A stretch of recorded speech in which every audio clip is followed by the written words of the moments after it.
नमस्कार, मैं हूं आपके साथ मयंक। देखिए, एक बहुत बड़ी खबर आई है ईरान से और ये एक ऐसी खबर है जो पूरे मिडिल ईस्ट के समीकरण को बदल कर रख सकती है। देखिए, ईरान बताया जा रहा है, ईरान ये कोशिश कर रहा है कि जैसे नेटो कंट्रीज़ हैं, नेटो संगठन है, इसी को टक्कर देने के लिए एक संगठन बनाने की कोशिश में जुटा हुआ है ईरान।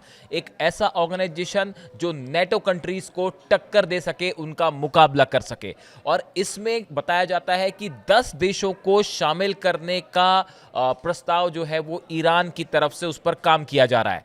रशिया के साथ, चाइना के साथ, नॉर्थ कोरिया के साथ, ये वो देश हैं जो बताया जाता है कि इस संगठन के कोर मेंबर्स हो सकते हैं। देखिए, अभी हमने देखा जिस तरह से पहले रूस के विदेश मंत्री नॉर्थ कोरिया गए, नॉर्थ कोरिया में उनकी किम जोंग उन से लावरोव की मुलाकात हुई। उसके बाद वो फिर चाइना आए, जहां एससीओ की बैठक होती है। वहां पे ईरान के विदेश मंत्री अब्बास अराक्ची भी पहुंचे थे। वहाँ पे रूस के विदेश मंत्री भी थे, चाइना के विदेश मंत्री की भी आपस में बैठक हुई, मुलाकात हुई। बताया जाता है कि इस बैठक में इस नए संगठन को लेके बड़े विस्तार से चर्चा हुई है, ऐसा कुछ एक्सपर्ट्स बता रहे हैं। और ये प्रस्ताव जो है वो ईरान की तरफ से आया है। ईरान का कहना ये है कि देखिए, जिस तरह से अभी ईरान पर पीछे हमले हुए, उस समय ये बात एक सबने महसूस की, ईरान ने भी महसूस किया कि एक ऐसा संगठन होना चाहिए जिसके सदस्यों पर अगर किसी पे भी हमला होता है तो बाकी सदस्य उसकी मदद के लिए फौरन खड़े रहें, जैसे कि नेटो कंट्रीज में होता है। नॉर्थ अटलांटिक ट्रीटी ऑर्गेनाइजेशन जो है, नेटो में जितने देश हैं उसके नियमों के मुताबिक किसी भी उसमें से एक देश पर अगर हमला होता है तो वो सभी देशों पर हमला माना जाएगा और वो सब उसकी मिलिट्री सहायता करते हैं। ईरान चाहता है, ईरान की ये प्लानिंग है कि ऐसा ही एक संगठन बनाया जाए जिसमें अगर किसी भी देश पर हमला होता है तो बाकी के सदस्य उसकी फौरन मदद को खड़े हो जाएं, चाहे वो चाइना क्यों ना हो, चाहे रूस क्यों ना हो, चाहे नॉर्थ कोरिया क्यों ना हो। और इसके लिए एक 10 देशों की सहमति बनाने की कोशिश की जा रही है। खबरें ये भी हैं कि रूस इसके लिए तैयार हो गया है, चाइना भी इसके लिए तैयार है और नॉर्थ कोरिया तो ईरान की मदद के लिए पहले से खड़ा हुआ है। इसके बारे में कोई ऑफिशियल जानकारी नहीं है।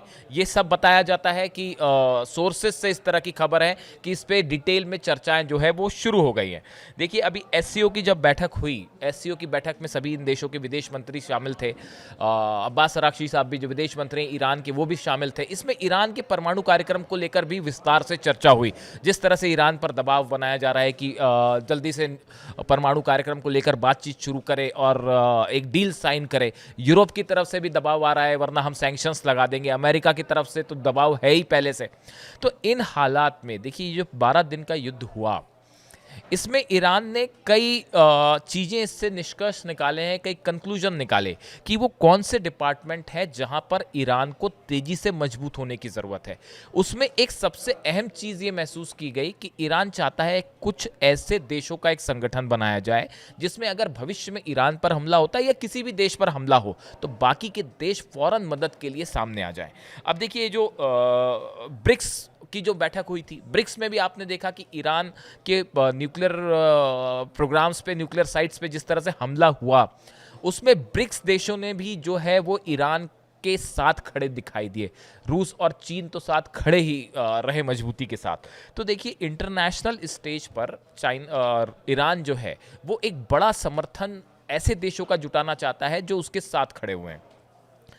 अब अगर नेटो की बात करें, देखिए नेटो जैसा संगठन क्यों ज़रूरी है। नेटो जो है, इसकी स्थापना जो है अप्रैल 1949 में हुई थी। नॉर्थ अटलांटिक ट्रीटी ऑर्गेनाइजेशन, उस समय यूएसएसआर था जो अब रूस कहलाता है, उसके साथ कोल्ड वॉर शुरू हो चुका था अमेरिका का।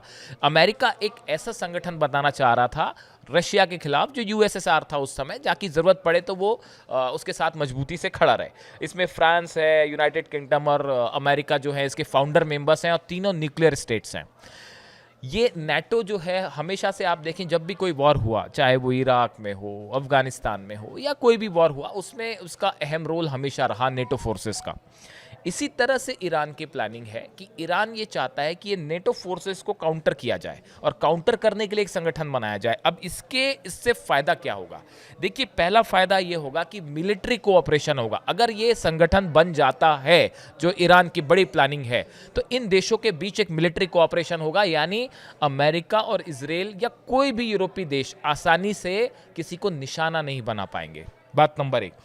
बात नंबर 2, अगर हमला होता है और ये देश मिल के मुकाबला करते हैं तो शायद उतना आसान ना हो अमेरिका और इजराइल या किसी भी देश के लिए हमला करना, जैसा इस बार ईरान को निशाना बनाने की कोशिश की गई। तीसरा, हथियारों के लेवल पर बड़ा कोऑपरेशन देखिए शुरू भी हो गया है। जिस तरह से J-10C प्लेन फाइटर जेट्स जो हैं वो चीन ने ईरान को दे दिए हैं और बताया जा रहा है कि वो पहुंच भी गए हैं ईरान। इसी के साथ ही मिसाइल और न्यूक्लियर टेक्नोलॉजी को लेकर नॉर्थ कोरिया जो है वो कोऑपरेट कर रहा है ईरान के साथ। तो ये एक टेक्नोलॉजी के लेवल पे, हथियारों के लेवल पे एक बड़ा कोऑपरेशन साबित हो जाएगा अगर ये संगठन बन जाता है तो। वैसे ही देखिए, न्यूक्लियर पॉलिसी को लेकर भी जिस तरह से ईरान पर लगातार सैंक्शंस लगाए जा रहे हैं, पहले से लगे हैं सैंक्शंस, और धमकियां आ रही कि और सैंक्शंस लगा देंगे।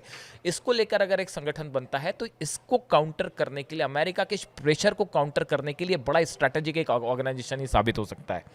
अगर देखें आप कि एकजुटता के लिहाज से, रीजन में हेजेमनी के हिसाब से जो कहा जाता है कि मिडिल ईस्ट में जो है वो अमेरिका या यूरोपियन कंट्रीज जो अपना एक हेजेमनी, अपना वर्चस्व स्थापित करना चाहते हैं, उसको काउंटर करने में ये संगठन बहुत अहम रोल प्ले कर सकता है।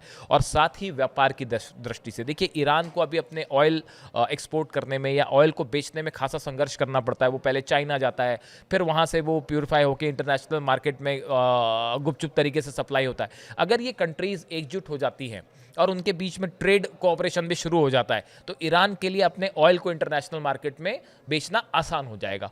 इस लिहाज से अगर ये संगठन बन जाता है, जैसा अब्बास अराक्ची बताया जाता है, विदेश मंत्री जो हैं वो कोशिश में लगे हुए हैं इसकी, और कई देशों से चर्चाएं हो रही हैं, तो ये एक ईरान का इंटरनेशनल कम्युनिटी पे बड़ा कमबैक होगा। अपनी लिजिटिमेसी बढ़ाने के लिए, अपने पीसफुल परमाणु कार्यक्रम के लिए, जैसा वो दावा कर रहा है कि भाई हम कोई न्यूक्लियर बम नहीं बनाना चाहते, हम पीसफुल उसके लिए, न्यूक्लियर एनर्जी के लिए हमें कार्यक्रम चाहिए, तो इंटरनेशनल फोरम्स पे ईरान को समर्थन प्राप्त करने में, हासिल करने में भी ये संगठन एक बड़ी भूमिका निभा सकता है। तो अब देखना यह है कि आने वाले वक्त में किस तरह से ईरान क्या इस अपने उद्देश्य में कामयाब हो पाता है।